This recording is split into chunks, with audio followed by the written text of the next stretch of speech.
in regards to myself, talking about exactly that, killing the bitch every morning, the whiny little crybaby that doesn't want to do anything, that wants to lay in bed, that wants to hit snooze, that wants to not pick up the heavy weights, that wants to make all the excuses and justifications why, and those are fine. Anyone can, right? We can justify everything, realistically. Like, you don't have to do this.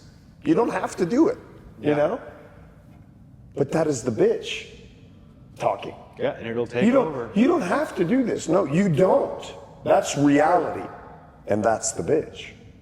You don't have to do this. And you know that old saying, what is it? You don't have to. Hard times create hard men, hard men create soft times, soft times create soft men. When we give in and let ourselves have a little bit softer time, we just make it that much easier for the next time to be a little softer. And so we're just giant marshmallows. We are just human fucking marshmallows. But, I think, this is great. I think that we are not all to be hard. I think that the warriors are to be hard.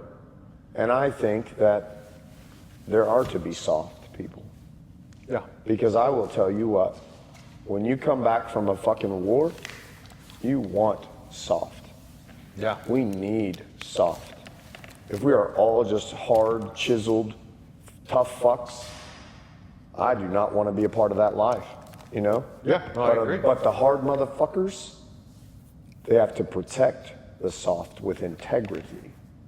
Because what happens out there is people get hard and tough, then they fucking take advantage of the soft people and manipulate the soft people and abuse the soft people because they can. That is what I don't fucking like. But I love me some softness.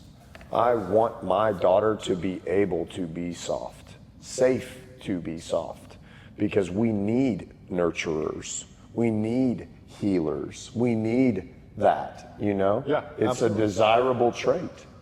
And I believe that we are to be tough, that we are to be chiseled, that we are to be the strongest motherfuckers there are, so that we can be a wall to protect what is tender and soft. Marshmallows. Not lazy, gross. I'm talking vulnerable, soft. Not sloppy and nasty and yucky, But I am on a mission to be the fucking wall, so that the people that are behind me can live a life where they do not have to be hard. Because hard is fucking terrible, because it's emotionless, It sucks. But the warriors, we have to be hard, so that our children and our wives and our tender people can be safe behind us. Fuck you, you're not coming through. Does that make sense? It does, So that's why I am becoming who I am becoming, is so that I can be the fucking wall. And if any fucking snake comes behind me and tries to eat what is tender and vulnerable, I will fucking destroy them. But I have to become the man that's capable of that first. And I think it comes along with building a team around you that is supporting that wall. I can't do it by myself. Also, so that as the walls, as the warriors, we can take a knee. Because sometimes we need to step back into that soft to remind ourselves what we're protecting. Well, we have to be able to re-engage into that softness. Otherwise, we lose ourselves. I mean, I lost myself in combat with an inability to be soft. Not an inability, an unwillingness, because I was a coward. Truthfully, I was a coward. When I went to combat the first time, I came home and I had seen so much that I was so scared to let my guard down. That is a fucking coward. To be afraid to let your guard down, to come out of fight mode, means you are a fucking coward. I'm just being honest. The most vulnerable are the most courageous. That's the fucking facts. If you are willing to be open and vulnerable, that takes courage. It does. And I did not have that level of courage at that time. So I was all hard. And I destroyed relationships, and I lived like a fucking warmonger fucking animal for years after combat experience, because I was scared to let my guard down because it kept me alive. Mm-hmm. That fucking hate-filled fire fuel kept me alive. And it took me years to develop the level of courage to let my guard down again, to connect with people, to be able to connect with the soft and the vulnerable and the tender. Yeah. Fuck. So Rachel always used to say that I would, or still says that I would deploy before I deployed. Yeah. Like there was... You get your head right. 2 to 3 days. You know you're about to go to war. It was time for me to go. My mentality completely shifted, and I was walled off to everything around me. But that what you're talking about is actually, I mean, it's what we're talking about today, fear. It is. The ability, the fear you had to let down your wall, to be vulnerable to things around you because of the threats around you. Yeah. Yeah. I mean, to be able to do that takes a massive amount of courage. Mm-hmm. To come down out of fight mode and back into connection mode takes a massive amount of courage. It's, fear to me comes out in multiple different ways, right? Some people it comes out as ego. They're afraid to. For sure. They're afraid. They get all puffed up and cocky. Yeah, I know best because they're not willing to take that. They don't want to be challenged. Yeah. Some people it's anger. Some people it just presents itself as fear. But those are all the way that we express fear is different for each person. For sure. But the trick is you have to figure out how to manage it. Yeah. Well, I have a belief that the only way to eliminate fear is to eliminate self. Because fear is, to me, I understand fear to be it is completely a product of selfishness. Fear is a product of fucking selfishness. Because it is only focused on preserving me. That is it. And it's often a distortion because we so often we're afraid of something, but when we actually delve into it and think about it, we're afraid of nothing. Well, I know, right? We're afraid of what? Yeah. A little pain. Yeah. A little discomfort. A little hard. Yeah. It's irrational when you can break it down, because we all get in cars every day, and we put our seatbelt on. We follow the typical guidelines, but that is the most dangerous action we do every day. You bet. But then we let fear from keep doing something that's like reasonable. Talking to someone. Oh, I'm so scared. Why? But I'm going to get in my car and I'm going to go 10, 20 miles over the speed limit. Yeah. Well, maybe go 194. Yeah, or 194. That's a perfect, reasonable speed. Well, that's not a reasonable speed. Don't listen to Chad, guys. But I would like for you guys to share with me a personal story regarding fear. How you were able to overcome it and how you identified it. Because I don't think, as you were saying, we don't really analyze it, but sometimes we do feel scared. And once you break it down, you are like, what am I scared of? Yeah. You know? So I would like for you guys, if you had an experience where you had faced fear in the past and how you were able to get through it. If I may just generalize something in that question. Fear has to be your enemy. Otherwise, you'll never conquer it. It has to become your enemy. And you have to make it your priority, obsessively. Or it will escape and evade. You have to corner it and kill it. And that sounds crazy, right? But I'm serious. I'm going to attempt to change your mind on that today. Huh? I'm going to attempt to change your mind on that. Okay. It has to be identified and eliminated. I am very honest with myself about fear. I think that the question is for me, why am I doing something, or why am I not doing something? And I have to be very honest with myself and say, well, is it because I am afraid? And if the answer is yes, then I have to identify what I am afraid of and then take action against those things that I am afraid of, right? But I have to be brutally honest with myself and make fear, killing and mitigating the fear, the priority. Because fear to me is an enemy of peace. Fear is an enemy of peace. If you want peace, you cannot have fear. I don't see how they coexist. I don't think there's any fear in peace. Do you disagree? I think, there's two methods to deal with fear. There's what you're talking about, make it your enemy, or there's the other method, which is make it your ally. Explain. So I think fear is a physiological response that our body has to emotions. Shaky knees, the fight or flight response. But that tells us we're on the edge of something, right? Right. Of danger. Yeah. And so often people view that as there's danger, let me use courage to overcome it, instead of there's danger, where's the opportunity in that danger? Right.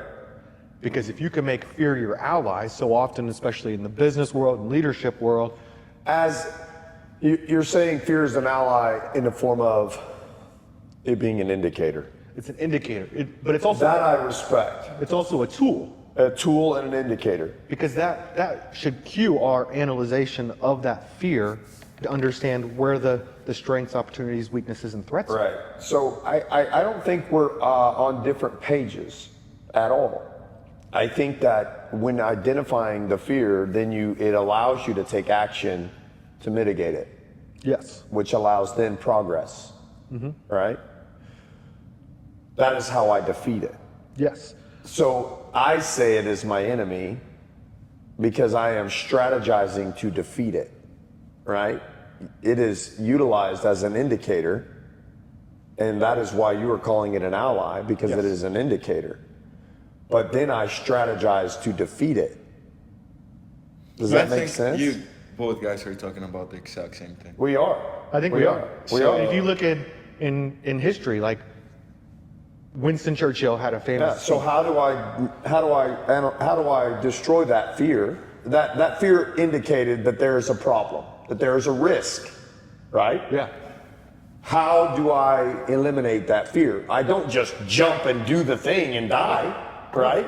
I strategize the plan that will then allow me to overcome that fear. Yeah. Which then puts that fear to death. Yeah. You have to understand the fear, reframe it to where you can package it and understand what's the fear behind the fear. Right. Then you identify, and some of this is cognitive behavioral therapy. Who talks about this shit?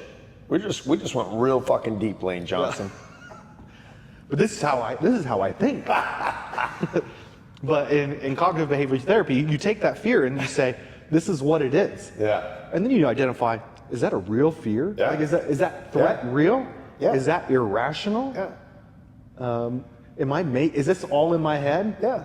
What's the threat of that fear? Like getting in a car, there's a chance I'm gonna get in a car accident. Yeah. But it's, well, do I have good tires? Yeah. Are my brakes good? Do I have an oil slick under my car?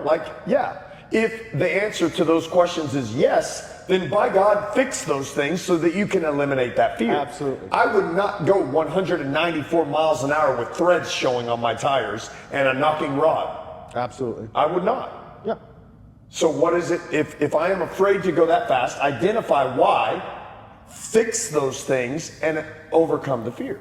Yeah. We are on the same page. We are. You guys are on the same page.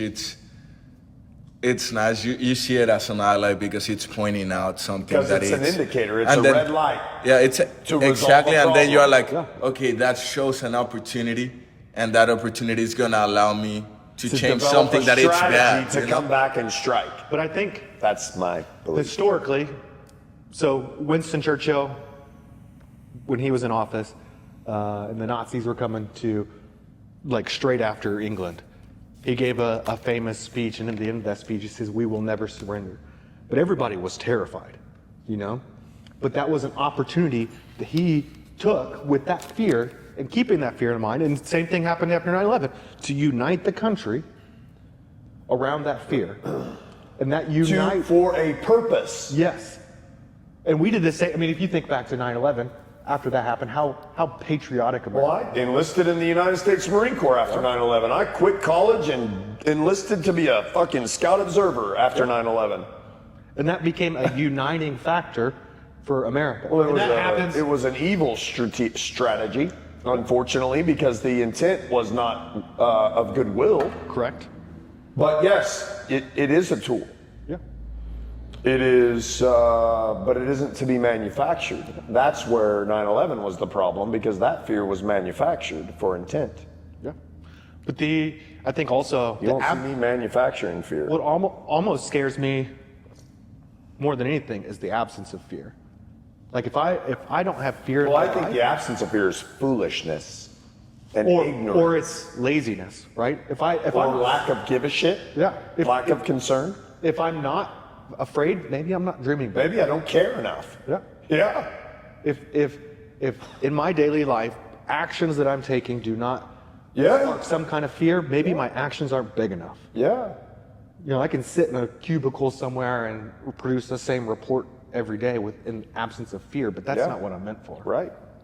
I need something that pushes me to the edge. Dude, you are preaching to the choir. Like, every day I have to run to the edge. Every day I run to the edge. Every fucking day I run to the edge. And because there's always something more to overcome. Yes. And that is where I find that's where I find life is at the edge, you know? I love it at the edge.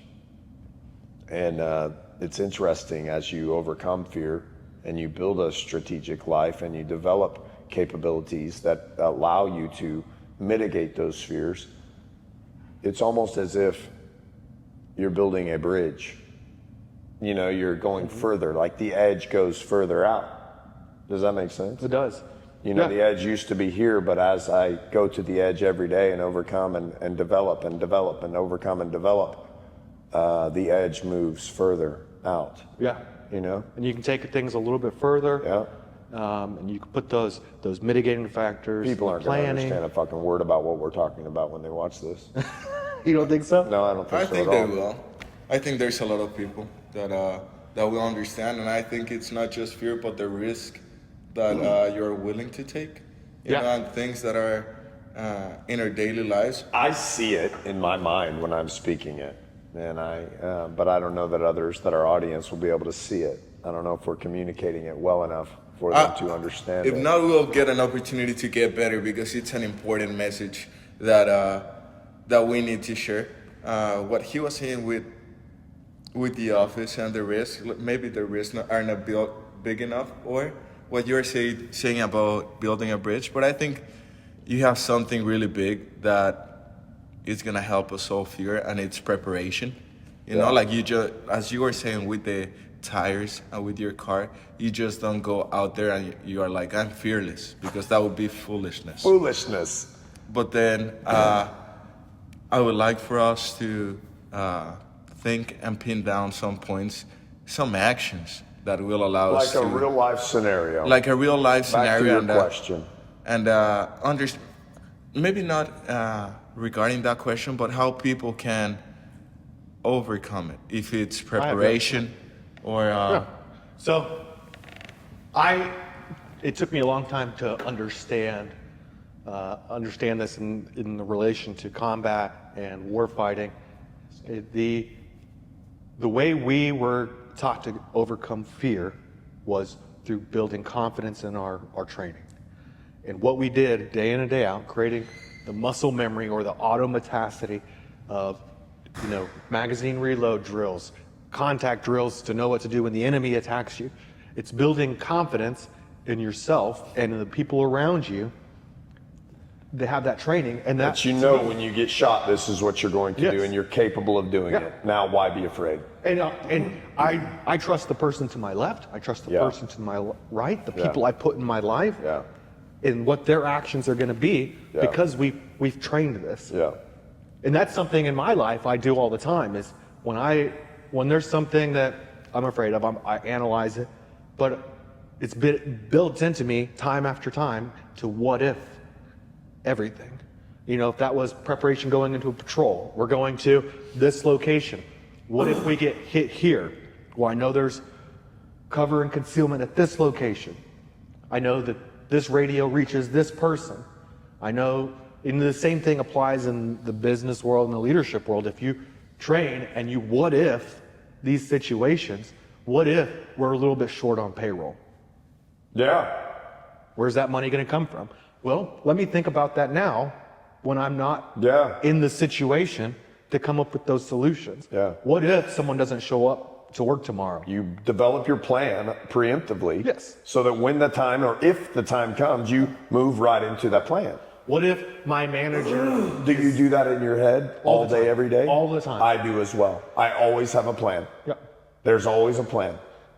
And that eliminates fear because Yep. There's already a plan. you're already- Pow, pow, pow. I just execute the plan that I've already developed.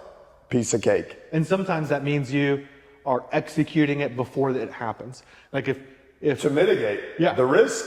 Like if I'm afraid that my key player is not going to show up or they're going to need to take vacation, You've already got a backup plan. I've already started developing the guy below him You bet your ass you have. so that they're ready to step into that You role. bet your ass. I've already made sure that we put all the tools that that person uses at a location that everybody can You access. bet your ass you did.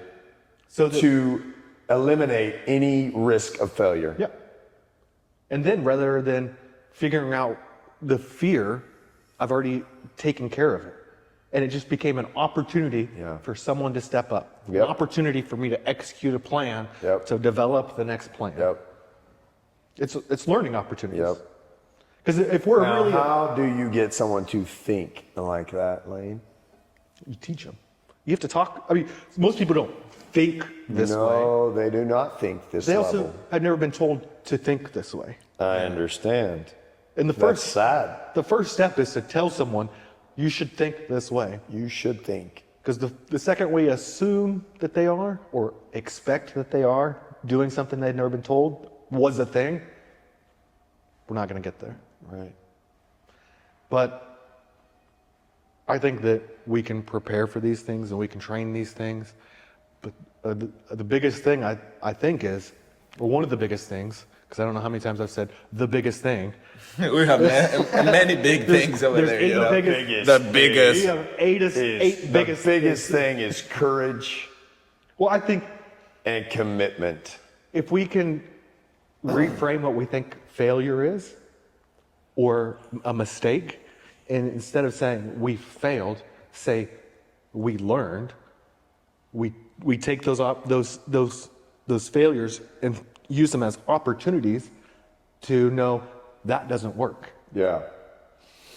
And we feed that back in, then we take some of the power away from fear. Yeah. Yeah. And but we have to view things as a learning opportunity. Because if the ultimate goal is that every day we get a little bit better, then a failure is just teaching us something, which means we got better. Well, I know, and the shame has to go away. Yeah. The shame and the guilt and the, oh, I'm an idiot, all that Yeah. bullshit has to go away. Now, that doesn't mean we take risks like, I'm going to go invest payroll in scratch tickets. You better know that scratch ticket's going to manifest into fucking dollars. You better know. Not hope. You better know. Yeah. You better know.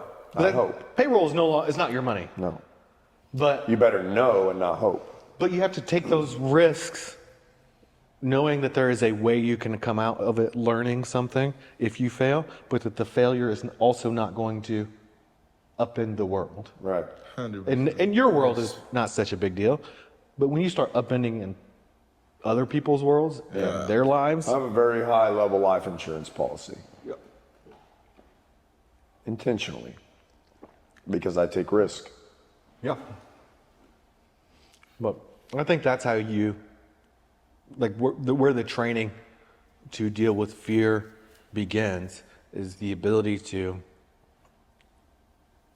understand there are ways to mitigate it and the biggest way to mitigate it is through planning and what-ifing every situation so that you know that you're ready when that thing happens. And then the fear's gone. I really like what you said, because you started like on something that a lot of people might not understand, you know, like talking about like how it was in the Marine Corps and everything, and then coming down. And I just wanted to make an example. It's on making a plan that we got here 20 minutes late and you're already on your phone answering text messages and making calls. You know that this might happen, and I have an opportunity to use this time for something else. Yeah. So it goes from the highest execution to 10 minutes in downtime, you know? Like I don't have near the experience that you guys do in regards to combat, but I see it in sports, you know, like that's probably one of the biggest things. Like when you're in this scenario, it doesn't matter what happens, this is your shot. You know, you like basketball, it's like even if I get covered, I have another option. Yep. You know, like I have another shot. It's built in. Yeah, it's built in.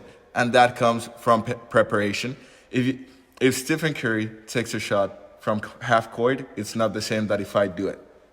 You know? And that has to do, I might be afraid, and he might be taking an actual risk based on his training. You know, for me, it might be foolish. For him, he's prepared to do something like that, you know? Right. So I just see it in everyday life, and I think people listening get to apply it on everyday life with examples like the ones you shared. Yeah. You know? And I think about it, I mean, everything that I've learned over the years plays into everything in my life. Like I remember loading up trucks and being like, okay, this truck has one of those, but what if this truck doesn't make it? Does that truck have one? Because we need it no matter what. And you can look at any number of things the same way, because you have to have a plan that if a vehicle gets a flat tire, breaks down on the way to a job site, that wasn't the one thing, the one truck that had a shovel. Yeah. Yeah, because simple. Now we can't plant this tree. We make sure that that's not the one person that had a computer that we were relying on to make this business transaction happen. This concept in business ownership and entrepreneurship is not one that is understood. People hang on to knowledge instead of distributing it, and then they become the one shovel. Yep. And then the one shovel breaks, and now the whole operation fails. Yeah. But that's out of fear. That's 100%. Of course it's out of fear. That's 100% out of fear. Of course. Because Control is out of fear. I've been in that position. You control because you're in afraid. Small scale. Yeah, I've been in that position on a small scale. So again, why am I controlling? Let me mitigate that. I'm controlling because this person doesn't have the experience or the ability to do what I need him to do. So how do I mitigate the fear? By teaching and leading this person to become capable. Now I do not have to control anymore.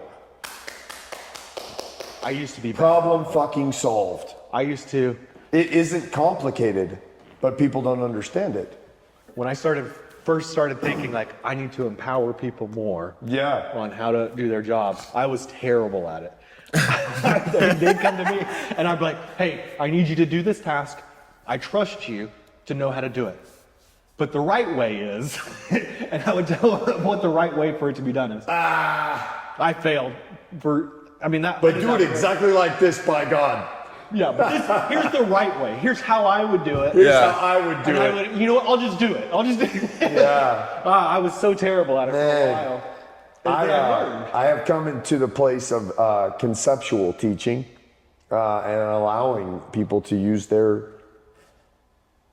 method, right? Because we all have a different method. Yeah. I salt my food different than you salt your food. Yeah. You know? And it may be better. Who the fuck cares? Your fucking way may be cool as shit. And I never have seen anybody do it that way before. Yeah. Badass. And it's like teaching someone saying like, no, the best way to write is with your left hand. Well, that may be the best way for me, but when you write with your left hand, it looks like shit. Yeah. Real shit. Sure, I could teach you what I like to teach things, but you're not going to be as effective. I would prefer my preference is to teach the concept of salting and allow you to salt however the fuck you want. I want to teach the concept. And allow the fucking people to do it their fucking way. I remember teaching my son how to hold a pencil, and I kept forcing it. Like, hold it this way. Nope, hold it this way. This is going to be the right way to hold it, because that's how I hold it. Yeah. But in reality, Yeah. I need to tell them it needs to be secure, it needs to be stable, and you need to be able to set it down, pick it up quickly. Seriously, right? Teach him the concept, and then he can, okay, Dad, that I feels understand. Right. Yeah, that works. Thank you. Maybe his pinky's in the fucking, maybe it's weird, but maybe it fucking works. Maybe he has short thumbs like I do. Short thumbs. Maybe. What are we talking about?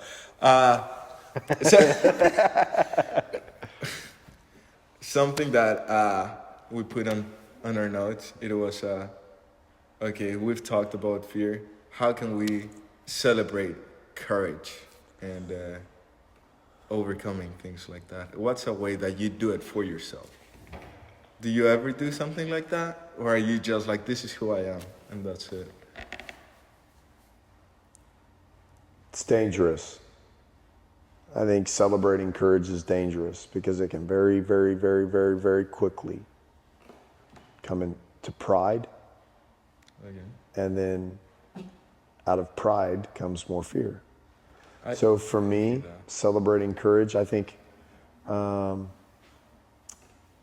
praising, I think for myself, I do not. For others, I do. You bet your ass, because I want to encourage them to do it more. For myself, I'm reluctant. Okay. But for you, if you had the courage to do something, I'm going to praise you and encourage you to do it again. And I'm going to celebrate it. For me, I don't want to celebrate it. I just want to fucking do it. Okay. I don't know. Because I do not want to ever get caught in some position where I feel like I'm fucking cool. Like you're the... Like I'm the fucking man. You're the man. Fuck that shit. So I fucking, nope. Fucking won't do it, man. Okay. I can't. So, I guess the phrase celebrate. I don't celebrate courage. But what I do is built into everything I do is hot wash or an after action. And that's where I acknowledge what made something successful. You know, what tools I used to overcome fear in that situation, what the outcome of taking that risk was. And I guess that could be my form of celebration, is I want to know what worked and why. And so acknowledging what that courage was used or how it was used is my form of, I guess, celebrating it. But Jazz, we're absolutely right. If someone that works for me or works around me overcame something, I'm going to acknowledge this shit. Big time, bro. In public, like I will make it a big spectacle. But you have to be careful at it, because if you don't have those relationships built with people, you don't want, you overcame that and you were successful because you did all those things. That's awesome. Keep it up to be received as, I told you it would work. Yuck. Okay. Yuck. Okay. I never even thought about the possibility that could be a thing. But that's where you. Ew. So we as leaders, I've known a lot of leaders that thought, once everybody understands me, they will understand how I communicate. But that's the wrong mindset. Yeah. It is, once I understand them, I will understand how to communicate to them. Yeah. Because once we think that everybody's going to eventually learn your leadership style and how you act, no, your leadership style should form to how you lead each individual person. Yeah, it should be fluid according to your audience. Okay. And so they should not adapt to you, you should adapt to them. Yeah.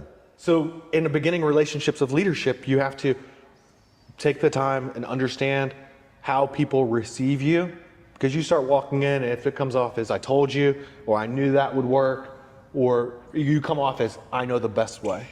And then that builds that mentality of like, watch, instead of someone saying, he doesn't see this, let me tell him, they're saying, he doesn't see this, let's see how much he knows now. Yeah, and then they're setting you up for failure, testing you. Yeah. Yeah, because they see your arrogance, and arrogance is always tested. It's a universal thing. I want everybody to tell me if there's a problem. Yeah. You said that on the Maverick on the mindset meeting, and I'm like, that is such a smart way to share, like listening to people, and for people to feel comfortable coming to you. I think that was really interesting when you said it, because it's like on principle, like on thought, it sounds good, right? Like saying, don't come at me with problems, just with solutions. You're like, oh, that sounds super cool. But then you look at it and you're like, makes no sense, absolutely no sense, you know? So, tell me. I've always done that whenever we would get around terrain models and walk through an entire plan. Terrain model is like a micro version of the village or the training area or the target area that we're going to go after. So it looks like every road painted out on the ground, buildings are represented by cardboard boxes or rocks, whatever it is, pieces of paper that are the units, and we move them around. And we would go through that and say, this is the plan. And then I always wanted to go to like different people who have different jobs and be like, what's your concern with this plan? Or do you want, like, tell me what the plan is. What's your job in this? And if they don't understand it, the plan is maybe too complex, or we didn't do a good job of teaching it. But two, I don't want to go to a position and be like, all right, this is the way we're doing it, execute. And then get to a position and be like, hey, where's the machine gun fire at? Like, we can't see the target area. When'd you learn that? Well, it didn't look like it on the terrain model, but we got up here and we just confirmed we can't see the target. I'd rather someone at the terrain model be like, I don't know if I can see the target from there. Okay, where do you think you can see it from? You know? That is nice. I want someone to tell me the problems as soon as they know it, and that comes from creating the opportunity for them to tell you. Well, so we can close, guys. Yeah, I would like to close with a. I like the way that that we're free formatted. I like the way that we can kind of go off to the side and come back, because I think that it allows for better learning. So thank you for sharing the things that you've shared, and thank you for the questions that you've asked. I would like to say the final thing about fear and how I believe that humility is the only way to truly eliminate fear, and that is my path. But I think that people misunderstand humility. I think they look at humility they expect humility to appear some kind of way. Humility doesn't have an appearance. You can't look at someone and say, that is humble. It doesn't have a look to it. Do you understand? Humility is a lack of self-focus, right? It is a lack of self-focus, meaning I am more concerned with you and your well-being and your welfare and your success than I am even considering my own. Does that make sense? That is the level. That is humility. And with that, a person will find that fear begins to disappear.